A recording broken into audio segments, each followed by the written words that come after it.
আপনারা দেখছেন নিউজ আজকের স্বরূপনগর অনলাইন, সাথে আমি সৈয়দ রিজওয়ানুল হাবিব আপনাদেরকে সাধুবাদ জানাই। দুজন স্থানীয় দালালসহ 6 জন অনুপ্রবেশকারীকে আটক করল বিএসএফ। গ্রেপ্তার করে বসিরহাট আদালতে পাঠালো স্বরূপনগর থানার পুলিশ। এখন শুনুন বিস্তারিত।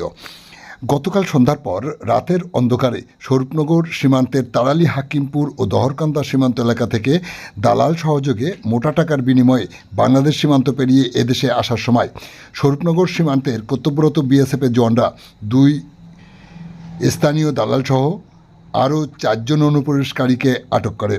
জিজ্ঞাসাবাদের পর তাদেরকে পরবর্তী আইনি পদক্ষেপ গ্রহণ করার জন্য রাতে স্বরূপনগর থানার পুলিশের হাতে তুলে দেয় বিএসএফ। স্বরূপনগর থানার পুলিশ তাদেরকে গ্রেপ্তার করে। পুলিশ সূত্রে জানা যায়, বাবলু মালেক সর্দার সাথে তার স্ত্রী ইতি বাবলু সর্দার, যাদের বাড়ি মহারাষ্ট্রের থানে এলাকায়, তাদেরকে তাড়ালি সীমান্তে আটক করে বিএসএফ। একইভাবে বিপুল বিশ্বাস হাকিমপুর সীমান্ত এলাকা দিয়ে আসার সময় তাকে বিএসএফের জওয়ানরা আটক করে তার বাড়ি বনগা এলাকায়। অন্যদিকে আলপিয়া মণ্ডল নামে যশোরের এক কিশোরীকে বিএসএফে দোহরকান্দা এলাকা থেকে আটক করে। তারা স্থানীয় 2 দালালের সহযোগিতায় এদেশে এসেছিল।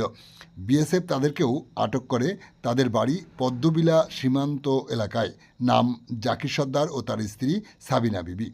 স্বরূপনগর থানার পুলিশ তাদেরকে গ্রেপ্তার করে একই সাথে বসিরহাট মহকুমা আদালতে পাঠায়। আপনারা দেখছেন সেই সময়ের বিশেষ মুহূর্তে ধারণকৃত ভিডিও চিত্র আজকের স্বরূপনগর পত্রিকার অনলাইনে।